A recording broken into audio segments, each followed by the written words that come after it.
There is so much to do and see at Walt Disney World, it can be extremely difficult to keep track of it all. So today I am answering your questions. What do you want to know about the place where dreams come true? All of these questions were sent in by friends. Thank you again for sending them. The first one comes from Kai. What is your advice on lining up for Star Wars Galaxy's Edge opening day? How early should I line up to avoid major lines? Well, let's see. It's April now. If you line up now, opening August, you should be fine. As much as I know that many Star Wars fans would wait outside of Hollywood Studios for 4 months in tents, you don't have to do that. It's very likely that Disney will have a plan closer to the day. Well, they'll allow people to stand in a certain area if they want to wait overnight for the brand new area to open.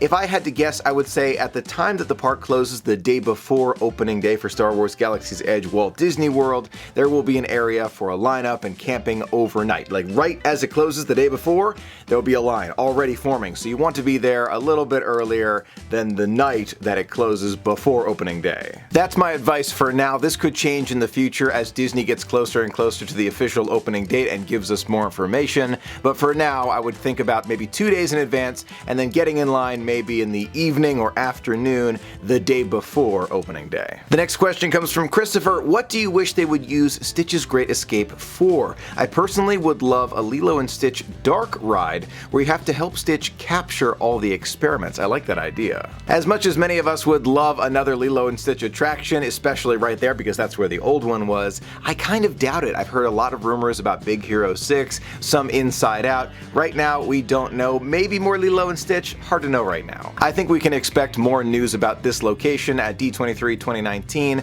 or around the 50th anniversary. Nate asks, what do you think will be the next big addition to the parks after Star Wars Galaxy's Edge opens? Great question, Nate. We already know about several of the things that will be coming soon, like the entire renovation of Epcot, the Tron Light Cycle ride, Guardians of the Galaxy, and more. But if you're talking about things that haven't been announced yet, I would imagine something at Animal Kingdom. I just got this gut feeling about some new addition to Animal Kingdom. We've heard the rumors for so long, we're overdue. The next question comes from Casey. Other than mail time, where do you get your awesome t-shirts? I love Disney shirts. My guess is that 90% of all of my Disney shirts are actually from friends. We have an unbelievable community. I can't tell you how much I love them. The other 10% probably come from family, or maybe I found one along one of our adventures and I really liked it. Alicia asks, what are your thoughts on Disney's additions of more IP-centric rides and attractions to Epcot? Do you think it strays too far away from the original intention of the park? Good question, Alicia. To be honest, I'm kind of split on this one. Half of me feels like this is a good idea because then it will bring more guests to Epcot, more money for Disney, they'll be able to expand faster and bring us even more attractions in the future. At the same time, I love classic Epcot like Figment and the Dreamfinder and Food Rocks and Veggie Fruit,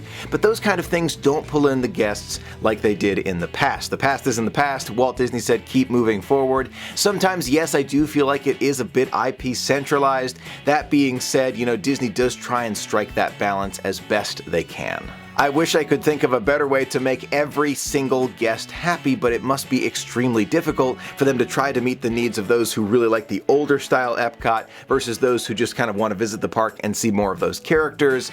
So it's a back and forth, it's a balancing act. The next question comes from Ken. With all the new resorts being added, like Star Wars Resort, the addition to Swan and Dolphin, Reflections, which one are you looking forward to staying at the most? Star Wars is easy, but Reflections could be a nice getaway. I totally agree with that one. I think Reflections is going to be extremely cool. Of course, the Star Wars Resort does have the prime spot for my attention, but once it's complete, I think then my attention will shift toward Reflections. I have a feeling it's going to be like nothing we've really seen before. I envision nature and technology and modern and classic kind of meshing together in the perfect way that makes you feel super relaxed. Larissa asks, of the new attractions coming to Walt Disney World in the next few years, which one are you the most excited for? Love your videos, Larissa and Richard. Thank you, Larissa and Richard. I would say Star Wars has most of my attention, but so does the Tron Light Cycle ride. I'm most excited for Rise of the Resistance, Smuggler's Run, Tron Light Cycle ride, and the Guardians of the Galaxy roller coaster. All of those,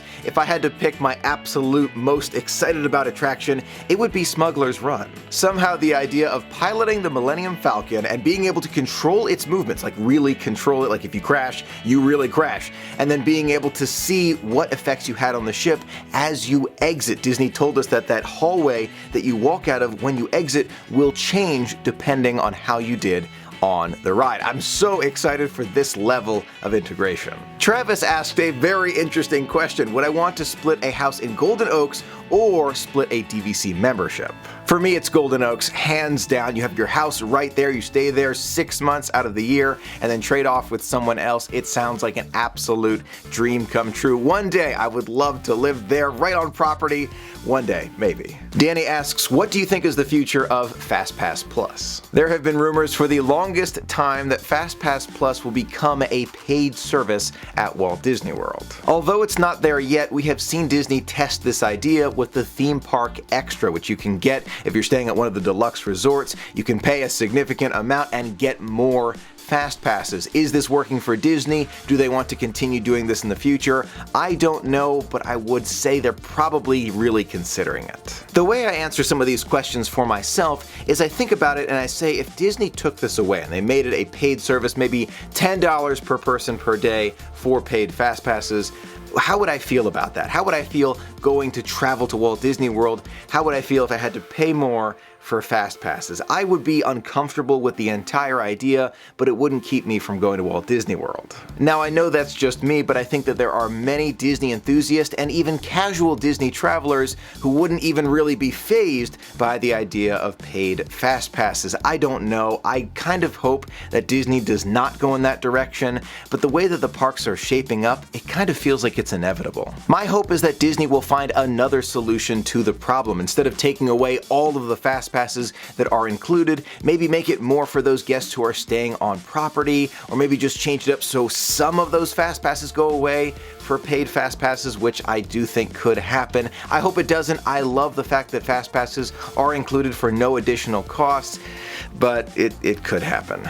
The next question comes from Spidey. My family is trying to figure out a time we can all go since some are in college and some are still in middle school. Is there a downtime during the summer, and how manageable is the heat in the summer? Very good question. The best way to approach this is to try to go as soon as school lets out of session. Literally, the day school lets out, go right to Walt Disney World. That is the lowest crowd season that you will find in the summer at Walt Disney World. The same can apply for the very end of the summer, right before you go back into school, then go to Walt Disney World. Both of those time frames are probably the best. The heat, that's a totally different subject. You want to try and just take breaks when possible, find shade in the middle of the day, and hydrate, hydrate, hydrate. The next question comes from Justin. Do you think once all of the rights and trademarks are resolved with Marvel, do you think Disney will plan on opening a Marvel-themed area like Galaxy's Edge? It's an idea that I know Disney has batted around. To me, that just makes so much sense. Work out a deal with Comcast, give them a few of your 21st Century Fox items that you aren't going to use that much anyway,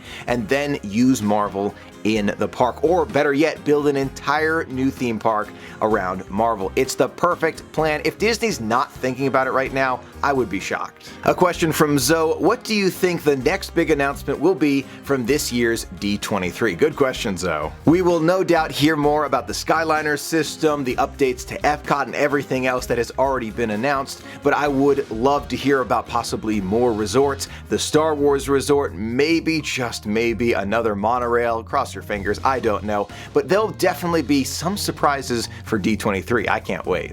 Marianne asks, do you think Walt Disney World will ever put a new country pavilion in World Showcase? What country do you think they would choose? What would you like to see placed there? Thanks for all your awesome content. Thank you, Marianne. I do believe that Disney will be adding another country to World Showcase in the not so distant future with that revamp of Epcot. Maybe a surprise announcement for the D23 Expo. We don't know. We'll find out together. I would imagine something maybe like Brazil or Equatorial Africa like they had in the past, or Israel. Hard to know right now, but those are the top contenders. Maximo asks, in your opinion, what's the best character breakfast? Really struggling to decide which one to go to. Also, do you think there will be a new one at Galaxy's Edge? My favorite character breakfast at Walt Disney World is Chef Mickey's. Hands down, the memories alone, and you sit there and you talk to the characters and celebrate with the napkins. It is so much fun. No, there will not be any character breakfasts at Star Wars Galaxy's Edge unless Disney has some crazy surprise up their sleeves. It wouldn't be the first time, but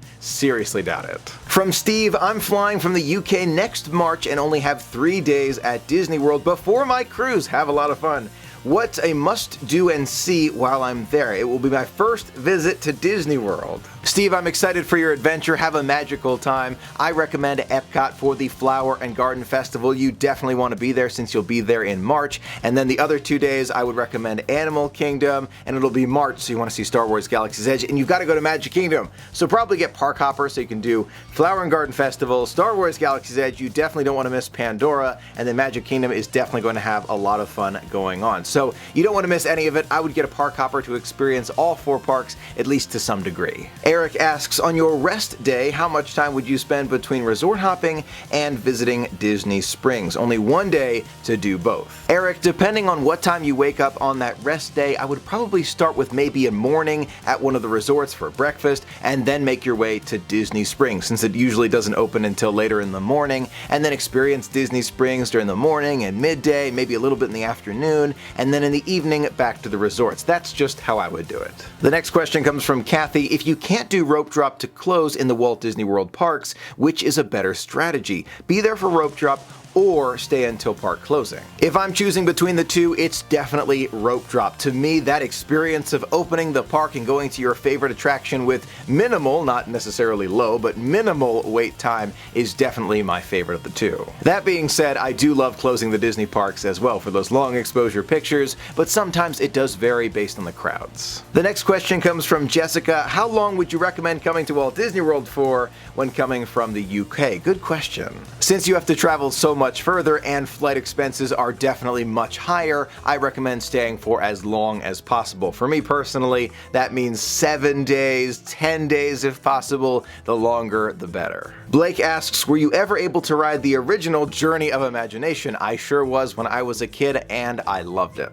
The next question comes from Lawrence. With the new land purchases and additional hotels and resorts, is a 5th gate inevitable? I kind of feel like it is. That being said, even though I think it is inevitable could mean 20 or 30 years down the road. So even though I know it's coming, it may be very far in the future. Charlotte asked, if you could make any festival at Disney, what would it be? Charlotte, I envision you mean if I could create my own festival. For me, it would be the Throwback Festival. I'm telling you, with the Dreamfinder, pictures with some of your favorite throwback characters, even Steamboat Mickey at Walt Disney World, it would be a dream come true. Next up from Shan, will you be staying at the Star Wars Hotel? Absolutely. Disney, take my money. It is no doubt going to be an extremely expensive experience, but I will definitely be there. I want to be one of the first guests in line for that hotel experience. I can't wait.